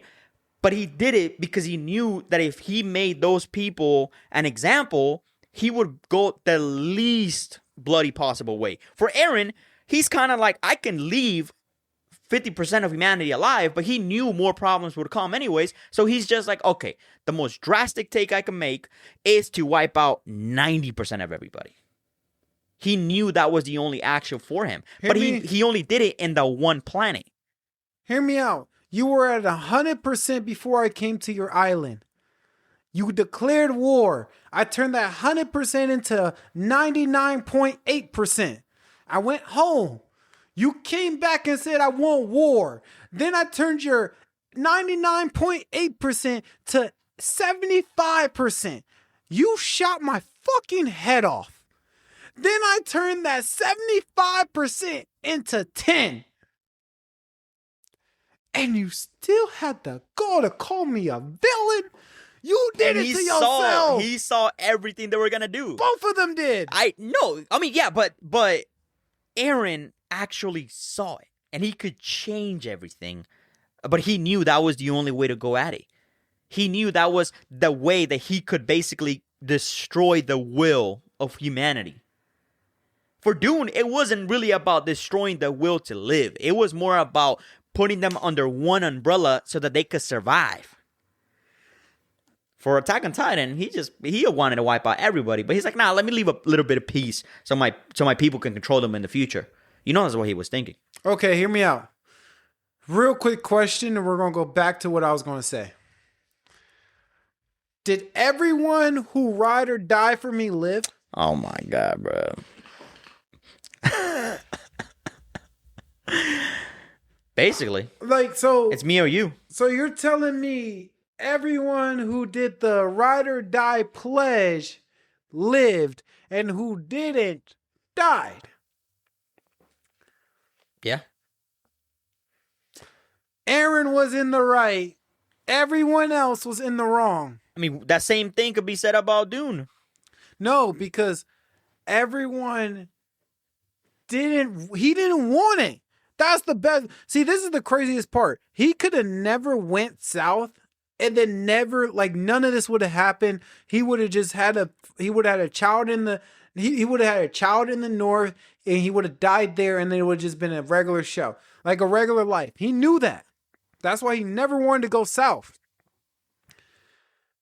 Everyone around him forced him to go south. That's the only way they would survive. Aaron didn't know what was happening until it was too late. He was forced since he was a child with this curse. He didn't know what was going on with this curse. And then until he kissed that royal hand, he finally realized what's going to happen and he could not do nothing about it. And since that point till then, he's been trying every single way to fix it. And it didn't work. Kind of the same thing for Dune. Like, he genuinely didn't know No, what his was worked. No, I mean, he didn't really know what his goal in life was up until he arrived in Arrakis and he smelled that spice for the first time. My bro walked up to a boy and said, "What's up, cuzzo?" And then said, "Yo, let me do your real cuzzo name, sharpen iron, slay my shit." Then he said, "Fuck your shit, hit my chest," and then he slayed him. Like that. That is crazy ass fucking. You know everything in the future. You can tell exactly what's going to happen. Doesn't mean you're fast enough to catch it. Because he could have genuinely died right there if he wasn't good enough. Aaron couldn't stop it no matter how good enough. Even look, like, remember the one scene when the kids were about to be crushed and he really went back in time just to go up to him before all of it happens and goes up to him and says, "I'm sorry. There's nothing I can do about it. I can't stop it. I'm sorry." And the kid is wondering what he's talking about. And then he gets crushed with his brother. That's when I realized that Aaron tried. Like, it's not like this guy was like, "Okay, everyone dies because I don't like none of y'all." He tried his hardest to save y'all niggas. So did Dune. Like, he literally gave you a choice, but his right? worked. He like, when he went to the future, he was able to change it into one possibility where it can actually work. When it was Aaron's time to do it, there was nothing. He could have did it or not done it. No. Like I get that the time But has to kind of redo itself. But if he not done it, all his people would have died. If he did it, 10% dies. I mean, 10% is left. For Dune. But when it comes for Dune was more like, if I don't do this, we all die and the world dies and the galaxy dies. But if I do this and I don't do it in the right way, the galaxy dies anyway. But if I do it in this perfect line, and I'm doing it exactly the movie, if I do it in this perfect line, we live, we control the galaxy survives, but a lot of people are going to have to die. And he was able, like, that's the problem. Like, Aaron had no choice. Aaron had he couldn't go like this. He could foretell everything. But there was no like this. I get that, but he knew every single possibility that could have done, right? But can I get a Doctor Strange one finger in the air? He chose the one that he knew would, although cause a tremendous amount of damage, will probably let humanity evolve into the next step, right? Like, okay, everybody died, but within a couple generations, that type of trauma would slowly be like, we gotta move on, we gotta survive, we gotta, you know what I mean? We gotta evolve as humanity. For Dune, it was kind of like, bro, if I die, the galaxy is gonna keep going for who knows how long, and then eventually it's just gonna die, right? Because something will happen to Arrakis. So he decided to be like, let me take you guys in one step because I know exactly what's going to happen in the future. And I want everybody to survive. And he didn't wipe out 90% of the galaxy. He wiped out maybe like under 0.1% of the galaxy. But in Aaron's case, he let people live. And in millions of years... He let people live? No, I saw people get crushed. No, he let people live. And in a million years from now, that 10% is going to go back to 35%. And that 35% are going to live some great lives. And they're going to live some great lives without the fear of titans attacking. Maybe some wars, but you can't stop war. But you won't ever know what a titan feels like because he had to do the ultimate sacrifice and give up the powers, kill 80% of the people, and kill himself in the process. Still, you know what I mean? Like the same exact thing could be told for Dune. Because those billions, those not even billions, those quadrillions of people would have birthed more quadrillions of people. This man, an Attack on Titan. No. In Dune's case, those quadrillion people that died, give it 5 years and every planet he saved will double that. I mean, only 61 people died. 61 billion people died. No, that's what I'm saying. What he did, give it 1 or 2 years, all of that death will get repopulated and the galaxy will be fine. Eren had to go to extreme lengths just to have some of the people on the other side to survive. Like, that's the crazy, like, that's what the part you ain't getting. He could have he knew that he could have beat Mikasa. This is the part you're not understanding. He could have beat all of his friends. All of his friends had no chance against him. The only reason why they had a chance against him is because he wanted them to have a chance. He could have took away all the Titan powers. He could have took away everybody's abilities. They could have all been normal humans, and he could have crushed everybody, and only they survived with the Titan power, with them still going, and then generations. It's only them. He could have kept it that way. But he made it to the perfect line where he has to die. And 10% of y'all get to survive and repopulate the earth. But my people still get to survive and y'all won't kill them. Yeah, but that would just mean endless war for all eternity. So, that's the world. Yeah, but that's the same thing, though. What doing is kind of like everybody falls under my umbrella. Okay. Once I die, everybody's going to spread out and create chaos, right? Same thing will happen with the AOT world. Once everybody repopulates, guess what? That little island is always going to be considered the bane and the evil of humanity because they're the ones that survive and were untouched while everybody else died. Yeah, but you had 99.8% of the world against me. If y'all ever decided to up it against my people, I was guaranteed to lose, especially if I didn't have any Titans, right? Mm-hmm. Now that y'all 10% and millions of years have passed, it's going to be 35 to 35. Whatever happens after that, that's fair game. That's life. What you're not going to do is gang up on me. 1v1, sure. Whole world against against the one little island? Nah. Wipe out the whole world, I guess. Hell yeah. And on that note, this podcast is over. But bro, crazy ass fucking hey, crazy ass takes. I won't even lie. Which one do you think is the most fucking craziest one? The Griffith one? The Griffith one, definitely. That's probably our most out of hand. Hey, I'll tell you right now, bro. I like the Griffith one. I think he deserves it. Hell no. Compared to the other two? Yeah, Griffin, pure evil. Literally, pure evil. Donzo, another scummy bastard. The other guy, terrible. Absolute human trash. But one hurt less people than the others. Ride or die. I hate all of them. All three of them can rest in piss. Okay, fair enough. But only one of those groups said ride or die. I guess. On that note, we'll catch you later. And hey, Buck, you're my ride or die, right? Nah, we good. We cousins. You sure? Hey, nah. Right? Why you won't say it now?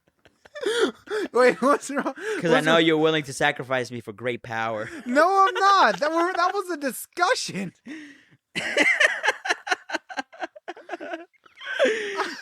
I was trying to get in the head of an evil person and try to justify out of all these evil people. No, that's just crazy. Ride or die, right? You ride for me, right? What? You die for me, right? Oh, man, too funny. All right, y'all. We'll catch y'all later. Remember, thanks for watching the podcast. Remember to like, share, subscribe, do whatever you need to do to boost the podcast. Put it on TikTok, edit, I don't care. Remember the number one rule, though. Watch some motherfucking anime. Just do it. Why not? I have Buck do it all the time. He hates Boruto, and I sit there and open his eyes and make him watch it. Just watch some anime. It's not that hard. Peace.